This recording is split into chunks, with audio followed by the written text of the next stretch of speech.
I want to start in Luke chapter 19, the first 8 verses. And Jesus entered Jericho and was passing through it. And there was a man called Zacchaeus, a chief tax collector, and he was rich. So this is telling us that Zacchaeus was not a real honest guy. Tax collectors were probably hated more than any other group of people in those days. And so he not only collected taxes, but he obviously got rich himself by taking other people's money. Maybe something about Zacchaeus wasn't satisfied with his life because he'd heard about Jesus and he was trying to see Jesus, which one he was, because Jesus was coming. And it says he could not see him because he was small in stature. Now, let's just be plain. That means he was real short. Okay? And if a person is real short and there's a big crowd and there's something you're wanting to see, you might feel that that was like a little deficit or a handicap for you. But the thing that you're going to find interesting, the reason why I love this group of scriptures is because Zacchaeus didn't let what was going to be a little problem for him stop him. Everybody say determination. See, if you ever want to have what Jesus died to give you, you've got to have a boatload of determination. And that determination means that you have this attitude: if anybody can have what Jesus died to give them, then I can have it. If God can bless anybody, then God can bless me. Now come on, I'm talking about having a more aggressive attitude. If God can bless anybody, he can bless me. If God can do that for anybody, he can do that for me. If he did it for you, he can do it for me. All too often we look at what's wrong with us and why we can't and can't and can't and can't. And we need to remember that God is no respecter of persons, and whatever we will trust God for and believe for, if it's in his word, not just because you decide you want to, but if it's in his word, you can count on God doing that in your life at the right time and in the right way. Well, Zacchaeus wanted something, but he had a challenge in front of him. And I love what happened here. He was trying to see Jesus, but he was small. Verse 4. So he ran on ahead and climbed up in a sycamore tree in order to see him, for he knew that he was about to pass by that way. Now see, I have this little thing that I like to say, more people need to be willing to climb a tree if that's what it's going to take to get what they want. And you can translate that however it fits into your life. So he ran ahead and he climbed up in the tree. And when Jesus reached the place, and I love this, I want you to get a picture of this. Try to imagine this scene. Big crowd, guy wants to see Jesus. I mean, huge crowd. He's really not a very good guy. He's got problems in his life, but maybe he's ready for a change. He wanted to see Jesus, couldn't see him. Should he just give up?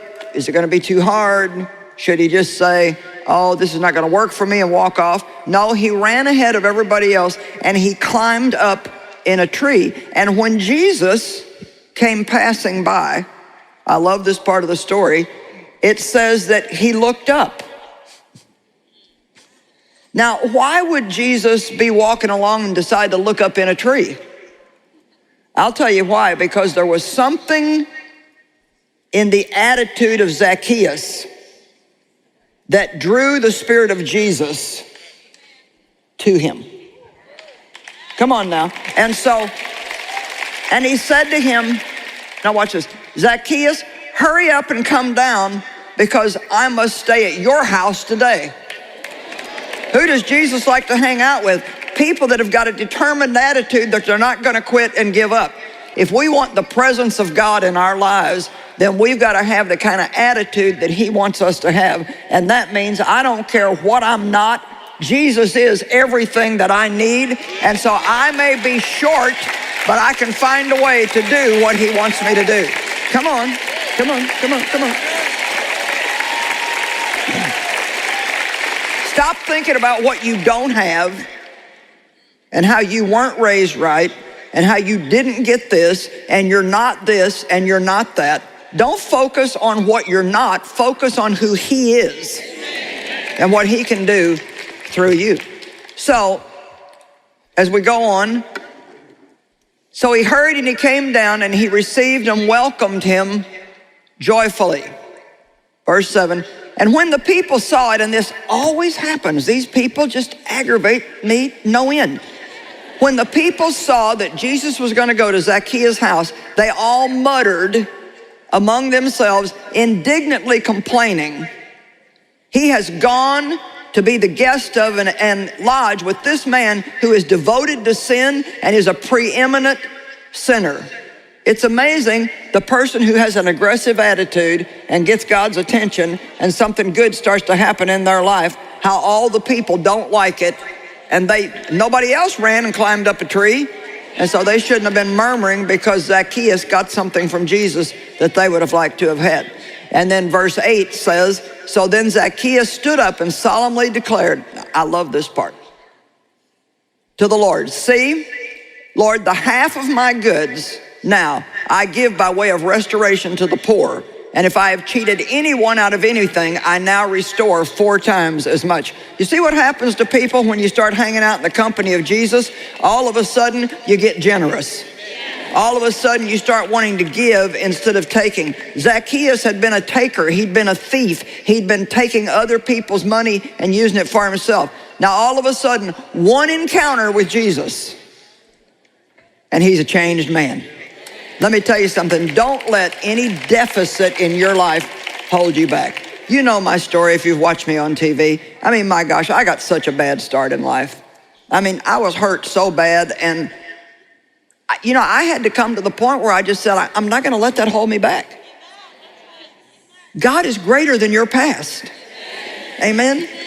He's greater than any problem that you've got. We've got a young man that's here today, and I don't know where Tony's at, but this is like the 3rd time he's been to one of my conferences. I met him 10 years ago, and he was one of the Make-A-Wish Foundation children. He happens to be in a wheelchair, and he's got some physical challenges, and so his wish was to meet me, which I thought was it's just one of the sweetest things that's ever happened to me. So anyway, they paid for him to come here, and then after meeting him, we kind of got it in our heart to help them a little bit further. So we bought their family, the ministry bought their family a wheelchair-equipped van, and we bought him a much better wheelchair than what he had. And so anyway, there's Tony right there. See, there he is. Look at that, Tony. Now you're famous. You're going to be on TV. Check it out. All right, now, he came here today. They drove from Naples, and he's so excited because he's about to graduate from college. Come on. He's getting a business degree in administration. Now, how many people in that situation would just give up and say, well, my life's over, I can never do anything? Come on, what have you given up on, and what are you whining about? Let's let his testimony kick us in the tutu a little bit and say, I'm going to start climbing a tree if that's what I have to do to see Jesus in my life. Amen? Yeah. Awesome. Awesome, awesome, awesome. I'm trying to get the point across to you today that you will be amazed what you can do if you won't have a give-up attitude before you ever give it your best to find out what God can do through you if you'll trust him and take a step of faith. I mean, I am telling you that there is no way that I should be doing what I'm doing. I talk. And I gave my mouth to God, And I said, I believe that I can overcome my past because I see the promises in your word. Hey, listen, when I started this, women didn't do what I'm doing. There was maybe a handful, just a handful. And I just want to say again, determination. I love what the Apostle Paul said. It's recorded in Philippians 3. My determined purpose is to know him and the power of his resurrection that lifts me out from among the dead even while I'm in the body. And if you want to have a great relationship with Jesus, you can have a great relationship with him, but you're going to have to be determined to not let the devil or circumstances or anything else steal it from you. How many of you want to have the best life that you can have? You might say, yeah, I'm praying about that. Well, that's good. You always want to start with prayer. But I want to tell you something. It's going to take a little bit more than that because God's going to show you some things that you need to do.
Some things that you need to change, and he will give you the grace to do it, but when it comes right down to it, you got to do the doing.